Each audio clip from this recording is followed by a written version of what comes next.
Good evening, and welcome to the Annapolis Maritime Museum's 2022 Virtual Winter Lecture Series. I'm Derek Cogburn, Vice Commodore of Seafarers Yacht Club of Annapolis, and I also serve on the Board of Directors for the museum. Our principal mission is to educate students and adults on the area's rich maritime history and the ecology of the Chesapeake Bay. Tonight's lecture helps us to fulfill that mission. Many of you are attending tonight as members. We want to take this opportunity to personally thank you for your support that has allowed us to achieve our long-awaited museum renovation and to successfully recover from the flood that we experienced in October 2021.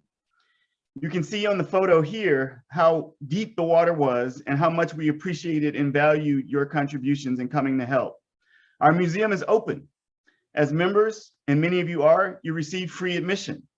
Our skipjack, the Wilma Lee, is in Tillman Island, getting her wintertime work done, and will be back and available for public sales at the end of March. And again, as a member, you are entitled to discounts on all cruises. Our education center across the creek at the Ellen O. Moyer Park is offering camp opportunities, including Schools Out Camp and our popular summer camps. Registration is now open.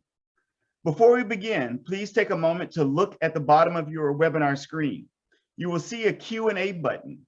Please submit any questions you have for events through the feature during the lecture. The sooner you submit your questions, the more likely it is that they will be answered. So don't wait until the end of the lecture. We'll be monitoring the questions as they come in, and we will try our best to address as many of the questions as we can, either during the session with Vince or after the session at the conclusion of the lecture. The chat button will be used by us to share information with you tonight. If you're having any technical issues that need to contact someone for assistance, please call 410-295-0104, extension 19. That's 410-295-0104, extension 19. Support for tonight's lecture is coming from JP Morgan. We are thrilled to have JP Morgan as our presenting sponsor this year. JP Morgan Private Bank has been serving families in Maryland, DC, and Virginia with their banking, lending, and wealth management needs for over 100 years. The greater Maryland community to which we belong is primarily served by a team of 17 professionals out of Baltimore. Fellow Eastport resident David Thompson joined the team in 2020 to work with clients here in Annapolis and Southern Maryland. Homestead Gardens. We are excited to welcome Homestead Gardens back this year as our speaker sponsor. Homestead Gardens is a landmark nursery in Davidsonville, Maryland. It boasts the largest enclosed garden center in the Baltimore and Washington, D.C. metropolitan areas. Homestead Gardens has a second location in Severna Park. Homestead Gardens is a wonderful partner of AMM, supporting our programs and events. If you've not been to either location, I encourage you to stop by for your gardening needs. Now, our speaker tonight is Vincent O. Leggett. Vince is the founder and president of the Blacks of the Chesapeake Foundation, whose work brings to light the maritime history of African Americans in the Chesapeake Bay. The Blacks of the Chesapeake Foundation maintains a collection of records, artifacts, genealogies, and more than 40,000 photographs representing 200 years of African-American life and work in the seafood and maritime industries. Vince is also one of a limited number of Marylanders with the appointed title of Admiral of the Chesapeake. He was given this title in 2002 by Governor Paris Glendening. Ladies and gentlemen, it is my absolute pleasure and honor to introduce to you and welcome Vince Leggett. Vince. Well, thank you, Commodore Dr. Derek. I hope that someone is recording that introduction so I can play it back to my wife, because she still tells me trash goes out on every Monday. And so thank you there, but I'll play it for her anyway, but she's probably sitting in and will probably send a note in the chat box, and so screen all notes. Will do. But this is just a great opportunity to be over here in Eastport in a very authentic space. If you look behind me, the McNasby Oyster Company's banner is in a wonderful display behind me, and just to be in this authentic space. And over the last 30 years that I've been involved with Blacks of the Chesapeake, I've had an opportunity to interact with the very fine Annapolis Maritime Museum over these years. We've done joint programs together, education programs together. We've done waterborne programs together.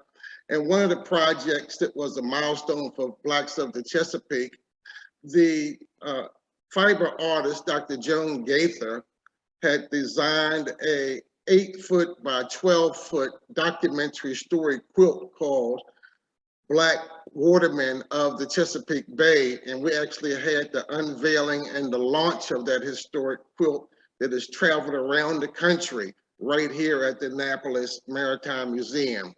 It was a pleasure to work with Tracy and Caitlin, and even spent time with Caitlin when they were kind of talking through the redesign of this wonderful space. And so I just invite everybody. This is a must-see exhibit and facility on the Chesapeake Bay.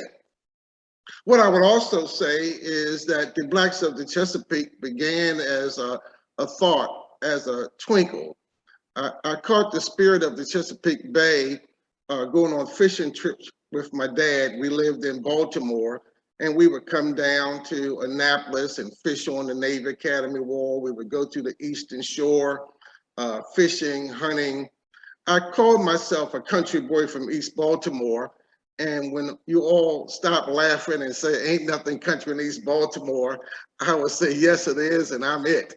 And I describe myself that way because both of my parents were born in North Carolina. My mom was born in the Rocky Mount area. My dad was born below Fayetteville in the Lumberton, Laurinburg, Maxton area. And in the 50s, they migrated to Baltimore looking for work and opportunities. But it was through that whole land-based experience. Every summer we would get put in a station wagon on a van and shipped down the country, as they called it. And I had an opportunity to work in the cotton fields and tobacco fields and peanuts and watermelons and cantaloupes. And so often as I work with schools, colleges, and universities, you would be surprised how many people have never walked on a dirt path. You would be surprised how many people have never stomped in a mud puddle. And I would say that I still look for dirt paths. I still look for oyster-lined trails, and I'm still fascinated with mud puddles. There's something fascinating about mud puddles because of the murkiness.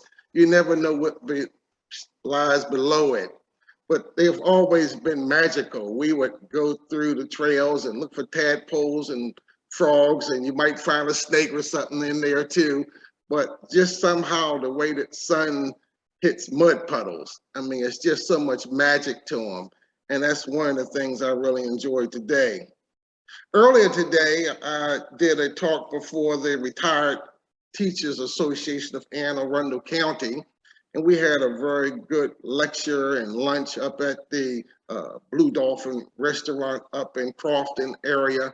And it was almost a homecoming event for me because I spent 22 years in K-16 education, 5 years in Baltimore as a planner, 7 years in Anne Arundel County working at their Riva Road headquarters as a facilities planner. And that allowed me to travel all around the entire Anne Arundel County. Did you know that there is more shoreline in Anne Arundel County than any other county in the state of Maryland? Just such beautiful locations.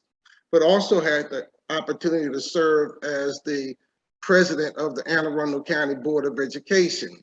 And so when we talk about Blacks of the Chesapeake, we stand on 4 pillars: education, history, culture, and the environment. And so all of our work is integrated around those 4 standards. Education.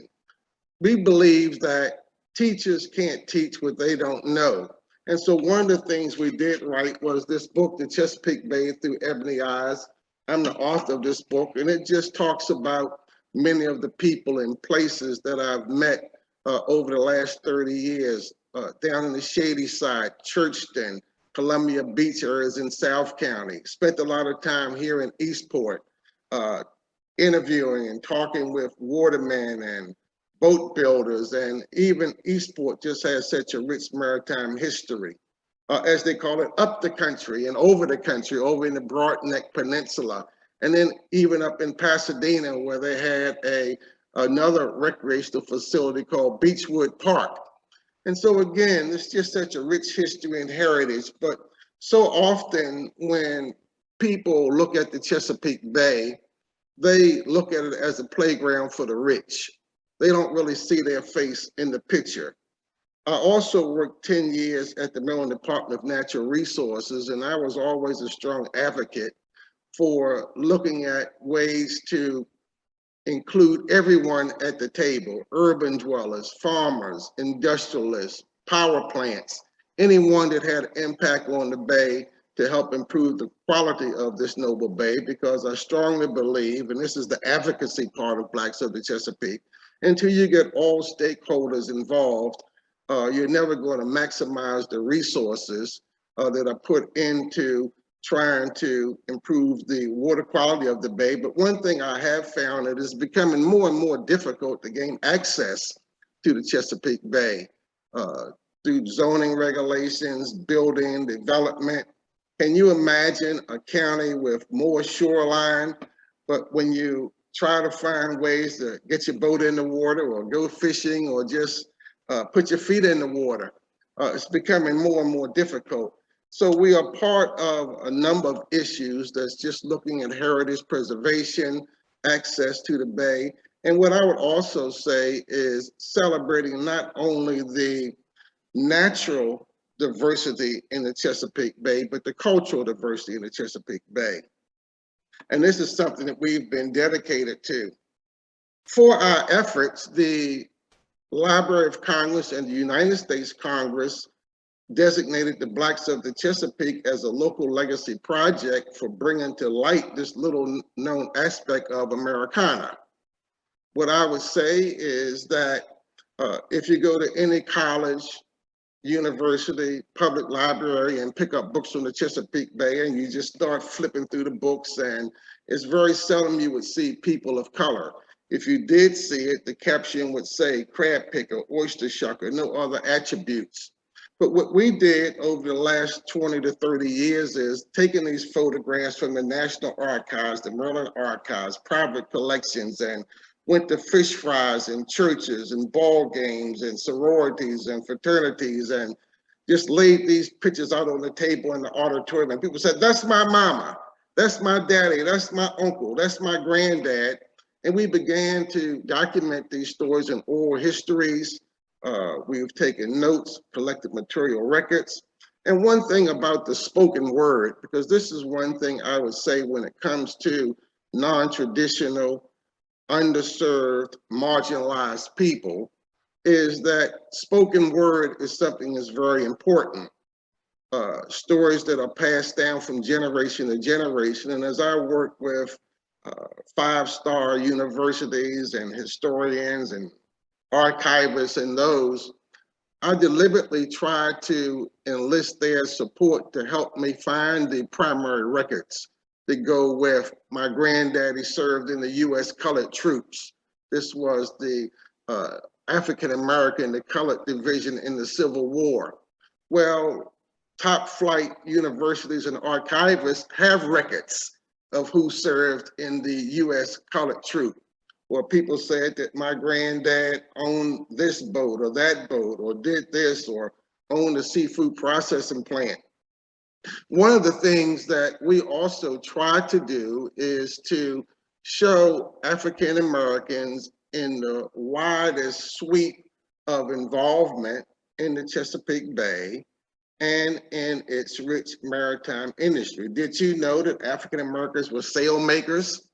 Over in Oxford, Maryland, on the eastern shore on the Tread Avon River, African-American Downs Curtis, he had a sail loft and he specialized in Egyptian cotton sails, and rich and famous from all around the country would come to the eastern shore to sail out of the Oxford Yacht Club and log canoes and all these types of things. And they would go to Downs Curtis, and he learned a trade from an Englishman named Pritchard.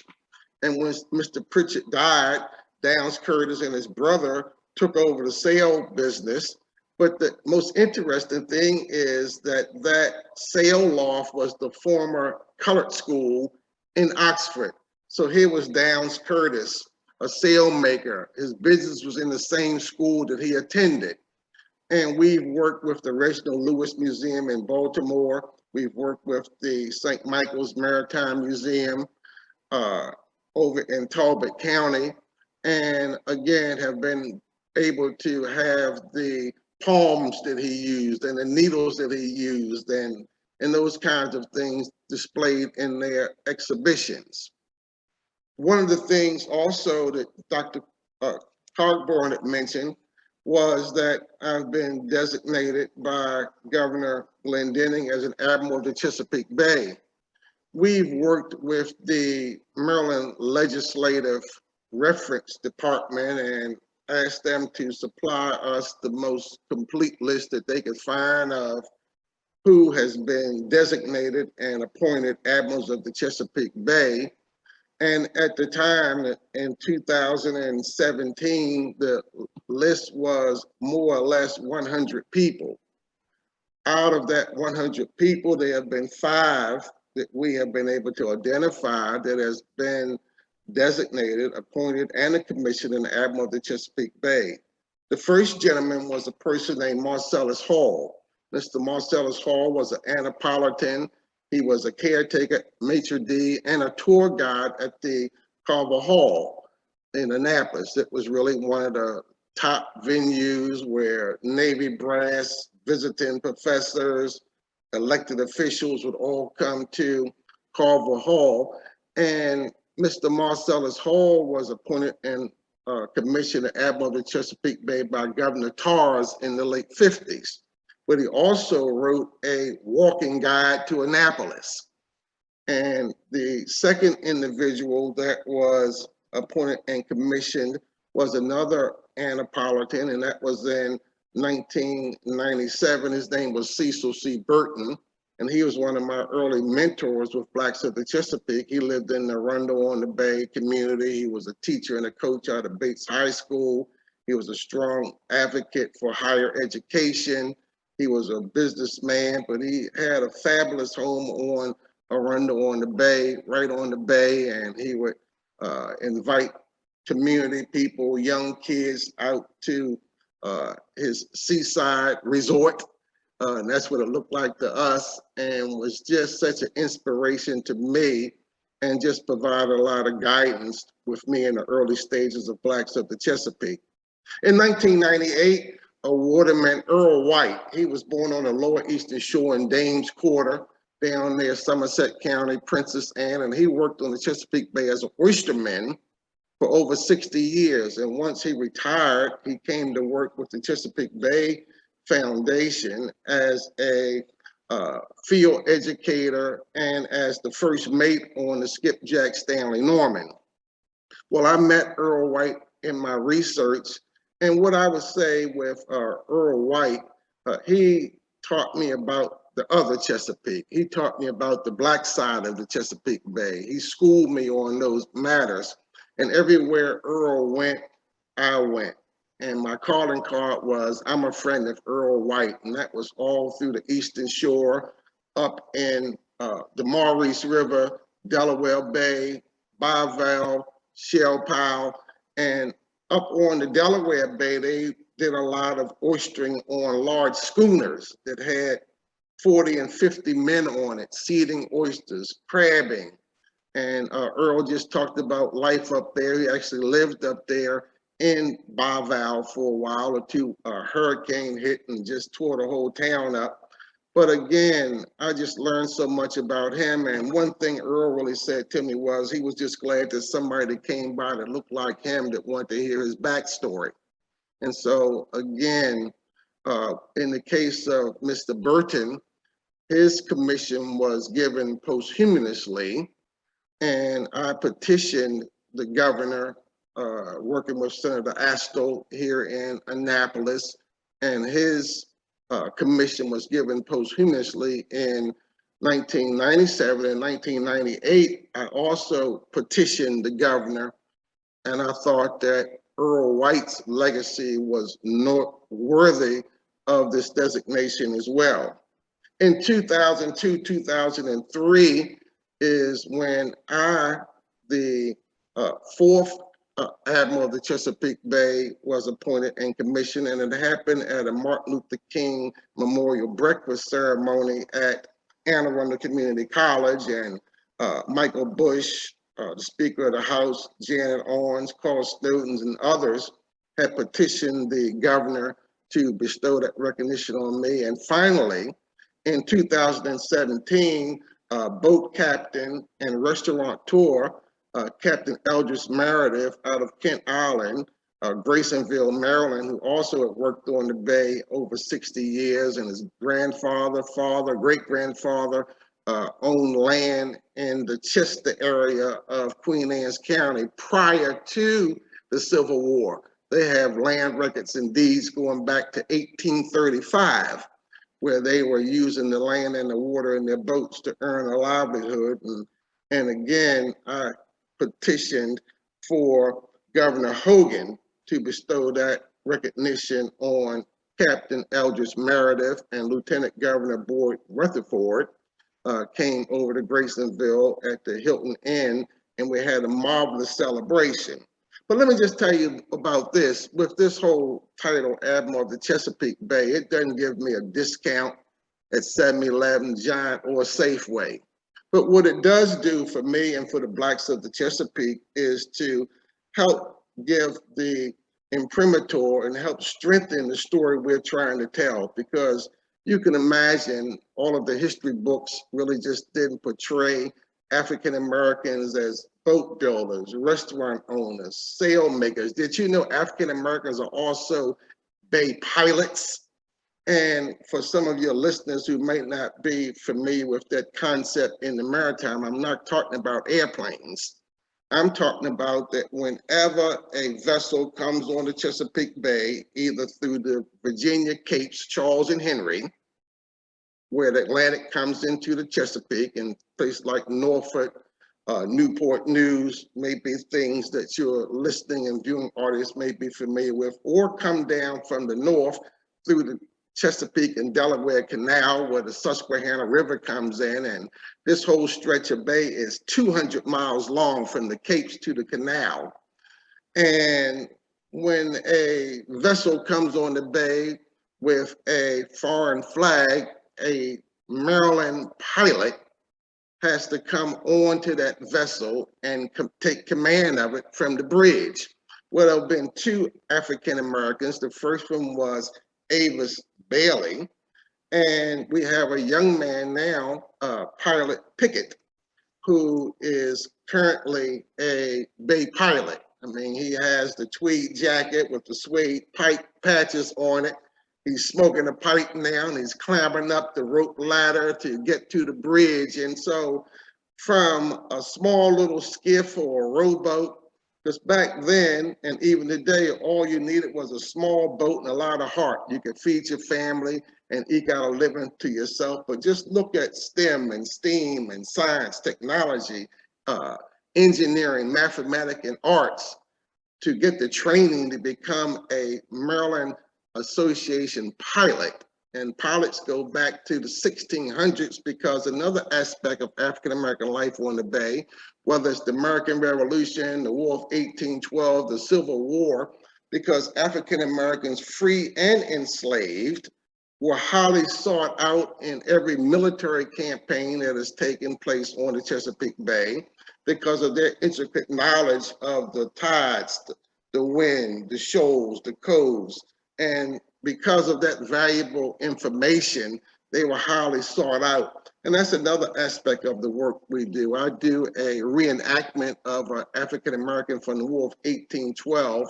His name is Charles Ball, and he worked with Commodore Joshua Barney with the Chesapeake Flotilla, that was a privateer that was used to interdict and disrupt the British lines on the Chesapeake Bay. And they had a big battle with Bladensburg, and British turned to Washington, D.C., burned and sacked Washington, D.C., and then turned north to the prize, Fort McHenry, Baltimore, North Point. Well, Charles Ball was at Bladensburg. Charles Ball was at Washington, D.C. Charles Ball was at North Point and Fort McHenry. And I do a reenactment because he wrote his own autobiography called 50 Years a Slave, The Life and Times of Charles Ball. And so again, my work as a writer, historian, interpreter is to try to find as many ways possible to tell an untold story. Now, here we are today, that I'm currently working with the National Trust for Historic Preservation and the National Park Service, helping to identify significant African-American sites along the Chesapeake Bay. It's a tri-state initiative, Virginia, Maryland, and Pennsylvania. And I'm working with all three states to help identify sites and significant cultural landmarks as it relates to African Americans. The state of Virginia has elected to focus on watermen, and that is my strong suit, from the Northern Neck, Reedsville, that had the Menhaden fishermen, that was a big multi-million-dollar business with Omega.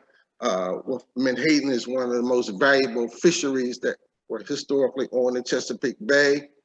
And I worked with the guys, and they would sing work songs or shanties, not the Irish bro, but they were just singing about their life and their experience, as they were saying, Harlemen boys, Harlemen boys. And then also in the state of Pennsylvania, they've elected to focus on African-American cemeteries. And let me just tell you a little bit about African-American cemeteries and African-American land ownership, is that normally African-Americans were given land that was not suitable for raising tobacco. Many of their homesteads were down in the hollow, down in the swamp, down in the bottom, land that was considered less habitable, high reeds and high mosquitoes. Well, many of these cemeteries now are failing, collapsing, graves are floating, and so forth, but they're trying to gather and collect as much information. Here in our great state of Maryland, again, working with the Maryland Historical Trust, I'm an advisor in all three states, but what they decided to do was to look at Kent County over on the Eastern Shore. Great maritime history in Kent County. They're also looking at Calvert County, again, another shoreline community, and then finally Somerset County. And so when it comes to Annapolis, one of the things that I've really been petitioning for is looking at significant African-American sites in the greater Annapolis area. And that brings me up to the centerpiece of my conversation tonight, Carr, Sparrows, and Elktonia Beach that are located in the Annapolis Peninsula. And let me just take a couple of minutes to give you a little background on the history of Carr's and Sparrows Beach. In 1902, Mr. Frederick Carr and his wife, Murray Wells Carr, purchased 180 acres of waterfront property on the Chesapeake Bay and Annapolis Neck. And from 1902 to 1909, they farmed the properties, and they were growing vegetables, livestock. They were selling sand off the beach at 10 cents a ton that they were using for construction and for glass works. Very enterprising people. Well, as he was nearing his death, he constructed a will and divided the land among his 4 daughters. He also had a son, but according to the records, that he felt his son could fend for himself, but he wanted to kind of give the girls a little dowry. And so 2 of the ladies, Florence Carr Sparrow and Elizabeth Carr Smith, opened up 2 resorts. Because during this period of segregation, where African Americans were restricted from going to parks and golf courses and schools, and you still had colored only and white only water fountains and so forth. And they wanted to try to find a place where African Americans could feel comfortable for recreation, for leisure, for entertainment. And I have a little film clip. We had done a documentary film, several of them, but I'm just gonna ask the team to just share with you remembering the beach. And I would like for you to pay a couple attention to a few things. Look at the landscape, look at the dress, look at the automobiles, look at how people are enjoying life on the Chesapeake Bay. Take one.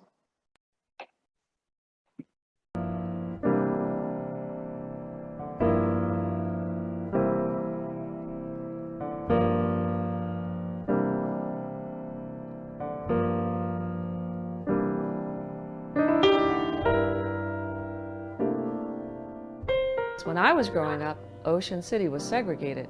I remember being in the water and there was a rope there with balls on it, and you knew that you couldn't go beyond the rope because on the other side of the rope was the white area. And it was just something about whether it's the water fountains, the beach, the playgrounds, the libraries, the schools, there's something very humiliating about seeing the white-only sign or the colored-only sign. I was probably 8 years old. I didn't know that I couldn't go to these other places. There was a recent movie called The Green Book that kind of outlined a lot of these different facilities where it was safe for people of color to go. Well, Carr's and Sparrow's Beach were one of those places. Here was the 1930s. You had two African-American females that owned acreage on the Chesapeake Bay. It was a source of confidence and empowerment. It's history that many of our people haven't seen. To see African Americans prevailing against all odds, being educated, business people, hiring people, adding to the tax rolls. They hired many of the local school teachers during this period of segregation where colored teachers were paid less than white teachers. Carr's Beach was not a confined environment. So it had the air of a festival. So people felt free. The slogan was black feet and white sand. I mean, that was just so empowering. And no one could tell you to sit down or stand up. You could just come out and enjoy the Chesapeake Bay, enjoy the music, enjoy the food, enjoy the fellowship. Some of the entertainers that came to Carr's Beach at that time were like Count Basie, Ella Fitzgerald, Chick Webb, Duke Ellington, Ray Charles, James Brown, Sarah Vaughan. Just to see people of color in charge, running something, was just very empowering to a downtrodden people. I do feel a little sad that some of these beaches no longer exist, and I understand why, because when integration came, we decided to test all the things that we couldn't go to. They played such an important role, and as long as we don't forget that they existed, we've had some hard times, but we are survivors. Even with all of those obstacles, as a community, African Americans found ways to prevail, how to strive, how to empower others, how to maximize opportunity. And so I think that message is just as relevant today as it was in the 30s, the 40s, the 50s, and the 60s.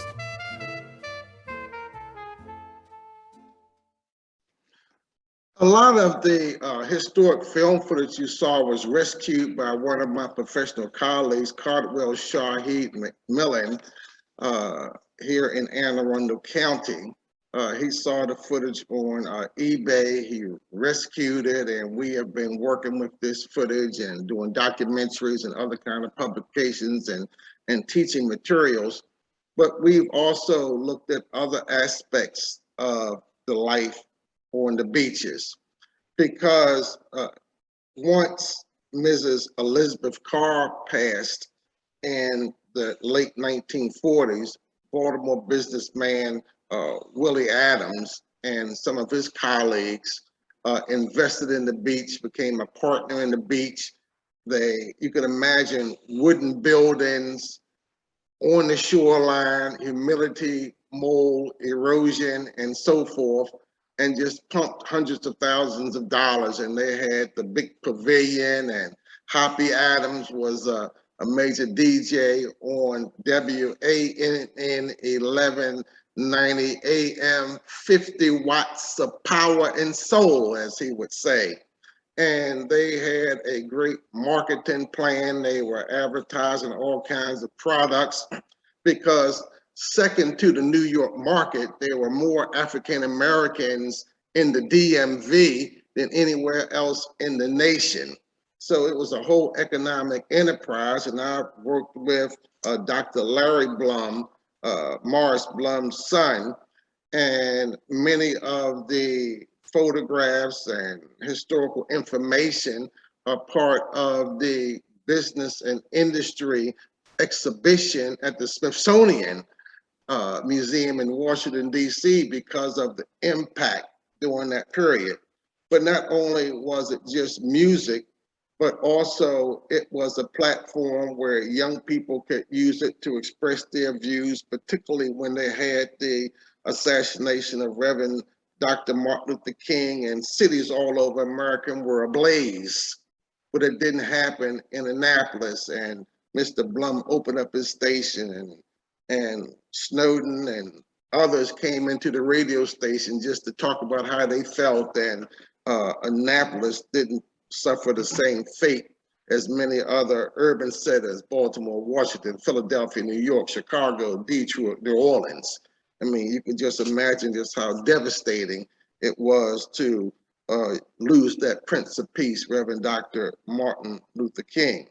Well, as time moved on and the Civil Rights Acts and integration started taking place in the mid-60s, as it said in the video, when African Americans had an opportunity to go to places that they had been denied access to, and the markets began to change, and during this same period, the Sparrow's Beach became the backwater wastewater treatment plant, and I do some lectures about environmental justice and just how, if you are a limited resource person or limited resource community, people that have more means say not in my backyard, and your system starts looking for other backyards. Also, the developers, Mr. Adams and others, and developers here in the greater Annapolis area converted Carr's Beach into the village of Chesapeake Harbor. I have family members that live there, friends that live there. It's a integrated community, but it's a gated community. Well, there's a little spit of land out of this initial 180-acre swath of land on the Chesapeake Bay that Mr. Fred Carr acquired in 1902. So again, as I'm working with the various organizations identifying sites for preservation and recognition, that is one stretch of life. It was the Mecca on the East Coast, because they had a thing called the Chitlin Circuit, and it mainly ran up and down the East Coast, and they called it the Chitlin Circuit because so often African-American musicians and promoters and comedians, they would start up in the Catskill, Peg Lake, Bates, Sarasota, come down to New York, the Apollo Theater, come down to Philadelphia, Eastern Shore, Baltimore's Rural Theater, Washington, D.C.'s Howard Theater. But from Memorial Day to Labor Day, they came to the beach. All of the big stars came here. And so one of the things that we're trying to do is, and we've been doing it for 30 years, is recording these stories and histories. Also in Southern Anne Arundel County, we're working with the community of Columbia Beach in the Shadyside area. And they also had stars, the Lionel Richie, Lionel Hampton, Ella Fitzgerald also came to Columbia Beach. And that was mainly set up in the 1940s with people from the Washington, D.C. area. Again, people trying to find recreation, leisure, and entertainment. So I'm just going to pause for a minute. I'm going to invite my moderator back in Dr. Commodore Derek, and we're just going to have a little fireside chat a little bit, and it might be something that I said, or he might have questions, observations, or maybe differences. You've raised, first, just let me give applause for our more than 60 plus visitors who have joined us this evening, a testament to your drawing power, Admiral. You've raised a number of issues that are so interesting and important, and I want to go to them. But we also have an audience member who first asked a question that I thought was really useful, and I know this is something that you've been working on.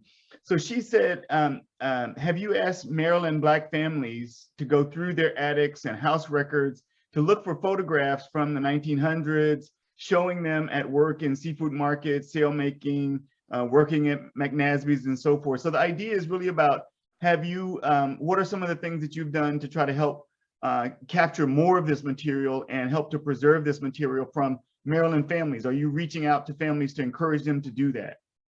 Yes, I am, and as you said in the introduction, you indicated I have 40,000 photographs, and that's on the low side, because that's what we've been doing for 30 years. And I think part of it is that when you are working with limited resource people, it's these family treasures that one, they're hard for people to give up. Two, they don't know what you're going to do with them. Three, it's all built around trust and relationships. I mean, I've dealt with countless families over the last 30 years, even my own, where you may have a family Bible because your birth certificates weren't kept downtown in the courthouses during certain periods of our great American history. Your records were among the cattle and the chattel.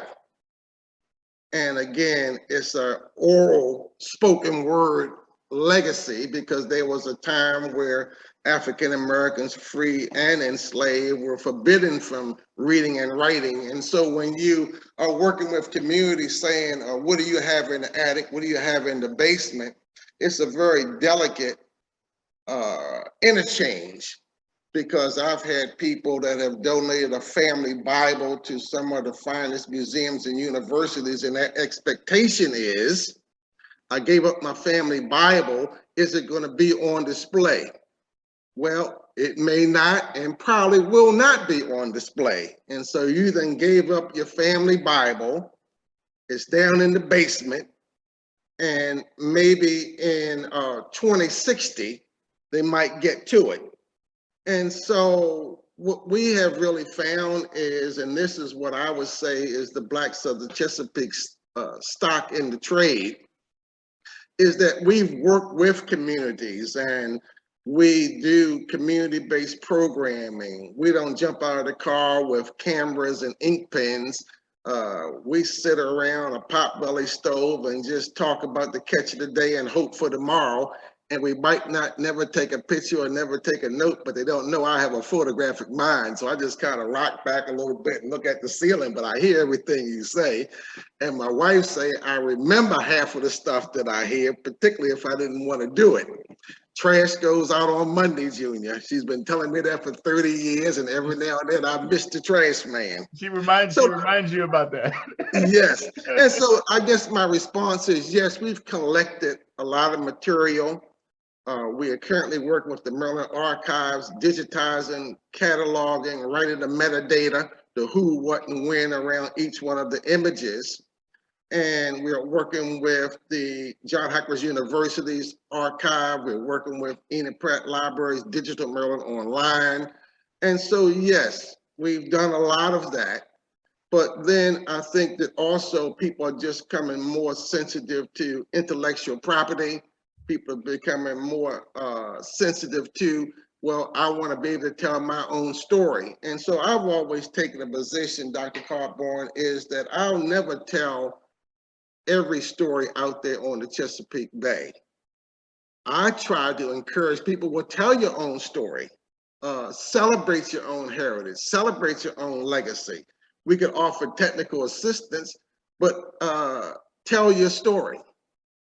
Absolutely, absolutely.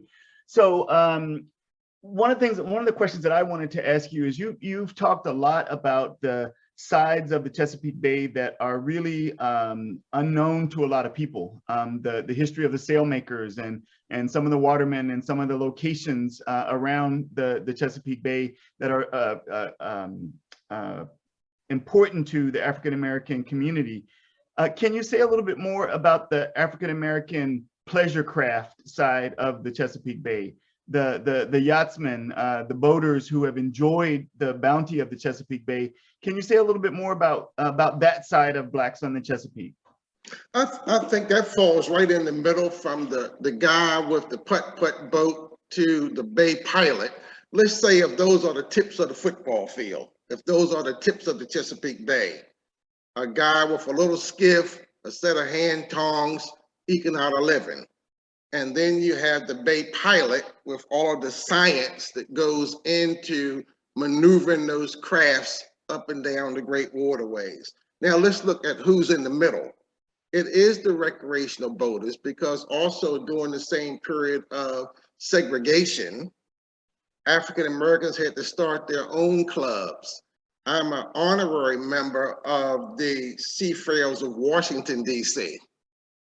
And that became an honorary member 20 years ago from the research that we did going back to the U.S. Park Service and Murray McLeod Bethune advocating with President Roosevelt's wife, Eleanor, saying that, you know, we can't get gas, we can't get ice, we don't have anywhere else to tie our boats up. And my granddaddy had a boat, my daddy had a boat, and now we're right here in the nation's capital. And so they're over on M Street on the railroad track.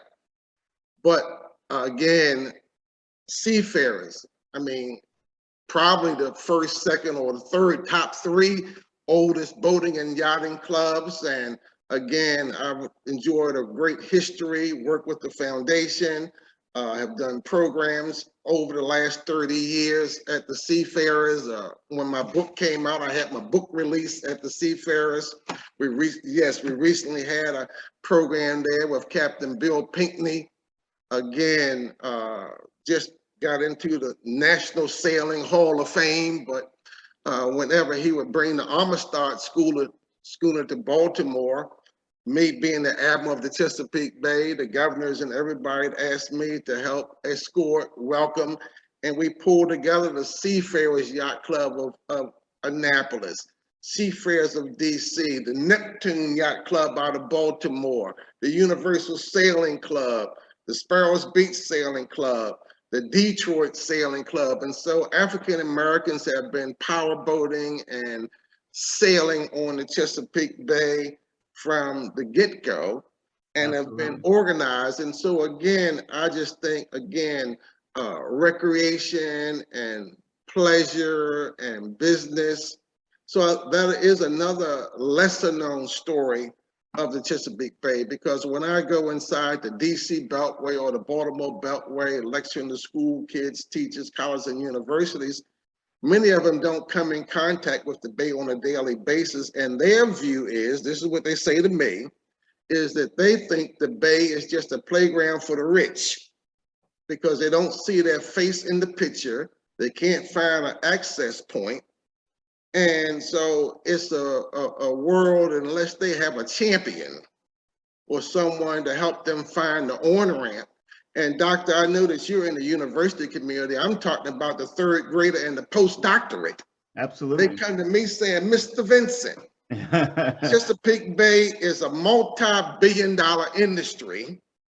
I see all the cars up on the freeway. Where is the on-ramp, Mr. Leggett? Right. And I'm telling you, Doc, that's the third grader and the postdoctorate. The two PhDs can't find the on-ramp.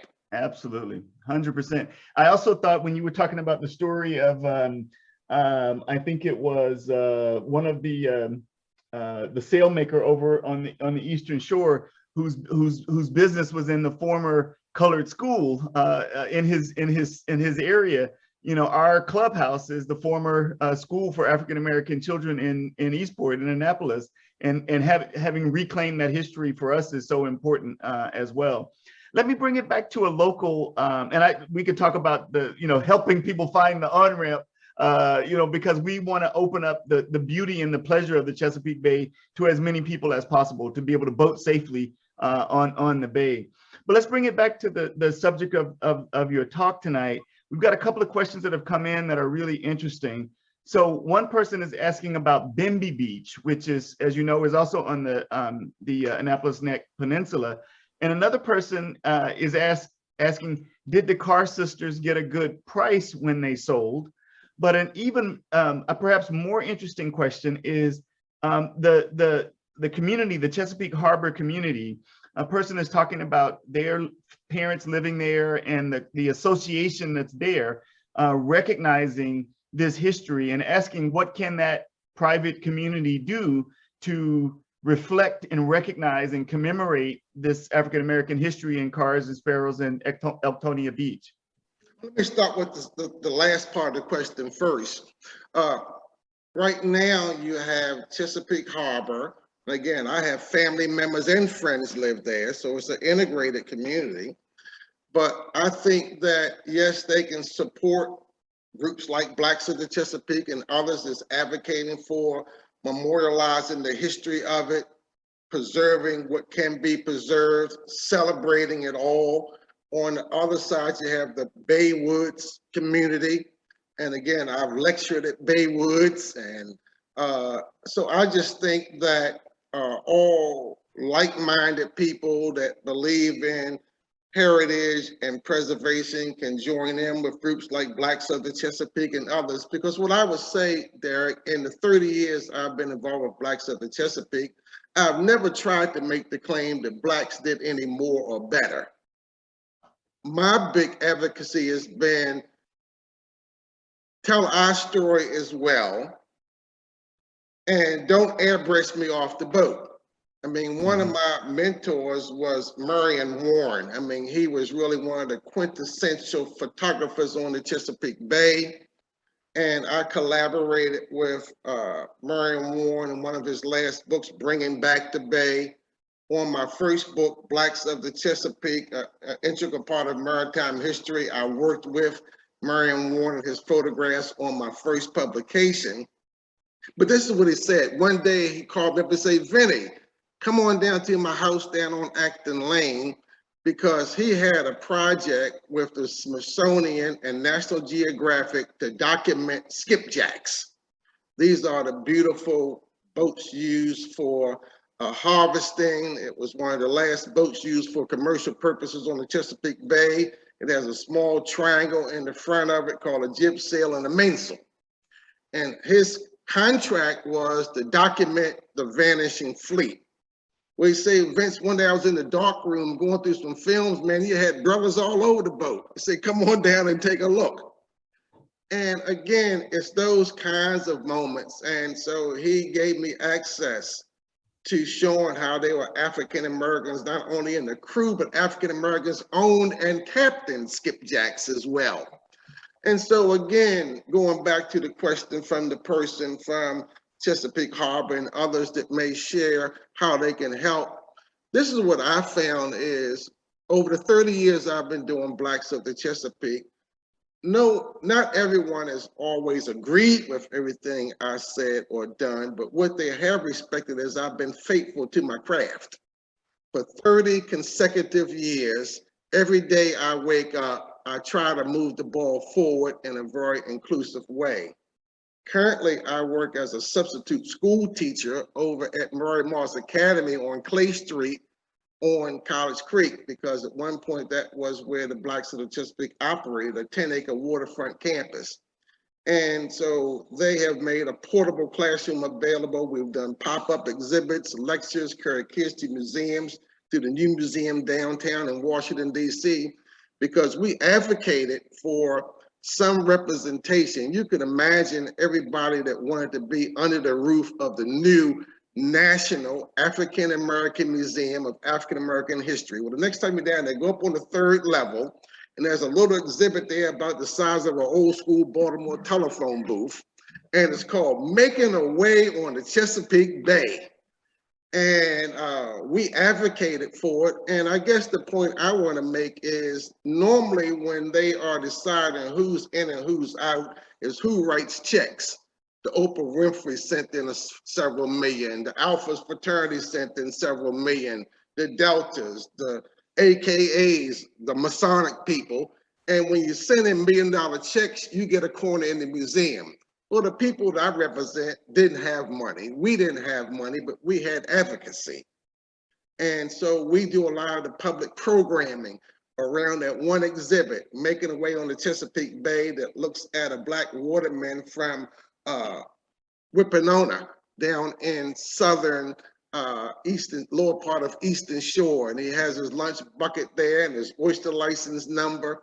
And so again, that's what I would say to your listening and viewing audiences, that even if you don't necessarily support every aspect of it, respect the fact that we have been faithful to our work, trying to lift up a story of a downtrodden people, to try to use history and culture, because the secret to Blacks of the Chesapeake success, and I'll call it self-success, is that we use history and culture to encourage minorities and African Americans to become involved in conservation and environment.